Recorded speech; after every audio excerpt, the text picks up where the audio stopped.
दोस्तों, आज की कहानी है देवरानी जी सासू माँ तो सिर्फ झूठी ही तारीफें करती हैं। चलो दोस्तों, कहानी को शुरू करते हैं। वहाँ बड़ी बहू रीमा कितना स्वादिष्ट खाना बनाती है, तो तेरे हाथों में तो साक्षात अन्नपूर्णा वास करती है। भाभी, आप तो बड़ी भाग्यशाली हैं, लाखों में एक बहू मिली है आपको। अब देखना कि छोटी बहू कैसा खाना बनाती है। खाने का स्वाद लेते हुए बुआ सास ने अपनी भाभी सरिता जी से कहा, भाभी, सचमुच माँ जी के मुंह से मैंने आज तक किसी की इतनी तारीफ नहीं सुनी जितनी आपकी। इतनी तारीफ तो माँ जी अपनी बेटियों की भी नहीं करती। मेरी तो बात ही छोड़ दो, मैं तो तरस जाती हूँ अपनी तारीफ सुनने के लिए। भूले भटके कभी तारीफ कर देती है तो मैं भूले नहीं समाती। बुआ सास की बहू सुधा ने रमा का हाथ पकड़ते हुए कहा।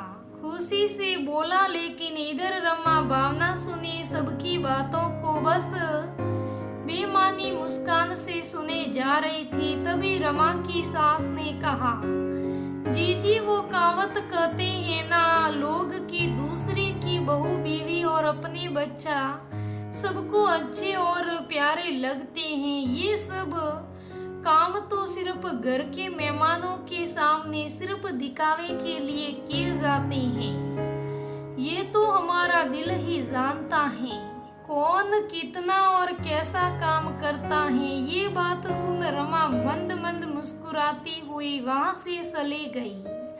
तभी सुधा ने रमा की देवरानी रूप से कहा, जानती हो रूप, मुझे तो पहले भाभी की तारीफ सुनते सीढ़ी होती थी। बहुत गुस्सा भी आता था जब भी माँ जी कहती, रमा जैसा खाना तो कोई बना ही नहीं सकता। रमा घर को कैसे समका रखती है, क्या सजावट है। घर के हर सप्पे पर उसकी सफाई और कलामत व्यक्तिगत की मोहर लगी हुई है। हर काम में बस जब देखो तब रमा रमा। और गाना डांस तो क्या कमाल का गाती है और करती है। कुल मिलाकर सर्वगुण संपन्न बहू है हमारी रमा भाभी। सचमुच भाभी, जब तक आपसे मिली नहीं थी बहुत जलन होती थी आपसे, पता है। रूप में तो इस वजह से शादी में भी नहीं आना चाहती थी, लेकिन माँ जी की जबरदस्ती की वजह से आना पड़ा। लेकिन यहाँ आने के बाद भाभी के मधुर व्यवहार ने ऐसे अपना बनाया कि ईश्वरिया की जगह प्यार, सम्मान और अपनेपन ने जगह ले ली। सुधा ने रमा के गले लगते हुए कहा, तब तो मुझे भी आपसे बहुत कुछ सीखना है। भाभी ने मुस्कुराते हुए कहा, लेकिन आज तो आप हम दोनों को पहले आपकी मीठी आवाज में एक गाना सुना दीजिए। भाभी, बहुत तारीफ सुन ली है सबसे। रूप ऐसा कुछ भी नहीं है, हर इंसान में कोई ना कोई कमी तो रहती है। इसी तरह मैं सर्वगुण संपन्न नहीं, कोई कितनी भी तारीफ कर ले आज, लेकिन जिस दिन मुझसे कोई गलती हुई उस दिन तुम्हें मेरी सारी कमियां भी पता चल जाएगी। रमा ने फीकी मुस्कान चेहरे पर रखे हुए कहा, जिसे सुनकर सुधा और रूप एक दूसरे की तरफ आश्चर्यचकित होकर देखने लगी। तभी सुधा ने कहा, भाभी, आप ऐसा क्यों कर रही हैं? पूरी शादी में कितना काम किया आपने, घर से लेकर बाहर तक नाच गाना सब कुछ, तो वो भी खुशी खुशी। भला कौन जैसी आप जैसी में कमी निकाल सकता है? साफ साफ बताइए, आखिर आप अपनी तारीफ सुनकर भी खुश क्यों नहीं हैं?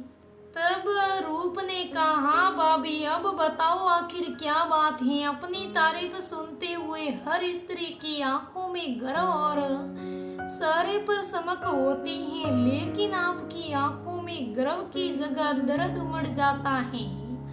क्यों भाभी? रमा बोली, रूप मैंने आज तक किसी को नहीं बताया, लेकिन आज तुमसे ये सच जान लो, क्योंकि तुम इस घर की छोटी बहू हो और मेरी देवरानी हो। जानती हो रूप, कभी भी मैं तुम्हारी तरह नई नई दुल्हन बनकर इस घर में आई थी। हर लड़की की तरह अपनी आंखों में हजारों सपने लेकर सोचा था। अपने काम, व्यवहार और प्यार से सबका दिल जीत लूंगी, लेकिन अफसोस मेरे सपने सपने ही रह गए।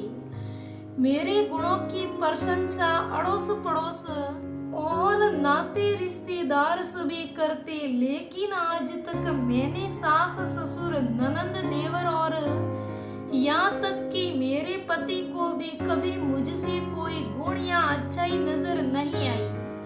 बात बात में कमी और मेरी सही बात का अर्थ का अनर्थ कर दिया जाता था। धीरे धीरे मैंने हंसना बोलना सब छोड़ दिया और अब तो कोई फर्क ही नहीं पड़ता कि कौन तारीफ करता है और कौन शिकायत। जिस सास और पति को सब लोग बहुत किस्मत वाला कहते हैं, उन्हें तो कभी भी मेरा कोई भी गुण नजर ही नहीं आया, मेरी कोई खूबी भी नहीं दिखी। मुझे तो आज तक ये बात समझ नहीं आई कि क्यों एक लड़की की शादी के बाद उसकी सारी कोमल भावनाएं, सारे अरमान ससुराल आते ही कुचल दिए जाते हैं। उसे मौन रखकर सबके तिरस्कार और अपनापन झेलने होते हैं। आज भी तुमने शायद गौर नहीं किया, बुआ जी ने तो तारीफ की, लेकिन माँ जी का मुंह टेढ़ा ही रहा। तारीफ के दो बोल ना कह पाई वो मेरे लिए, इसलिए रूप अब कोई भी तारीफ मेरे चेहरे की मुस्कुराहट नहीं बन सकती है, न ही मेरे लिए ये कोई महत्व रखता है, क्योंकि मैं जानती हूँ अब हमारी तारीफ बस हम दोनों को एक दूसरे से कम ज्यादा आंकने के लिए होगी। अब हम दोनों के कामों की तुलना करके हम दोनों को निशा दिखाया जाएगा। इसलिए ऐसी तारीफ मेरे जीवन में कोई मायने नहीं रखती, इसलिए मैं नहीं खुश होती ऐसी झूठी तारीफों से जो एक दूसरे को निशा दिखाने के लिए की जाए। इतना कहते ही जैसे ही रमा ने कमरे की दरवाजे की तरफ देखा तो सरिता जी बुआ सास के साथ खड़ी थी। दरवाजे पर खड़ी बुआ सास और सरिता जी ने सारी बातें सुन ली और सारी बातें सुन सरिता जी निगाहें झुकाए वहां से चली गई। तो दोस्तों, बात तो सही है, ऐसी तारीफ किस काम की जो हमें खुशी ना मिल पाए। तो दोस्तों, हो सके तो तारीफ करे, किसी के काम में नुक्स ना निकाले। तो दोस्तों, ये आज की कहानी कैसी लगी मुझे कमेंट करके जरूर बताना। धन्यवाद दोस्तों।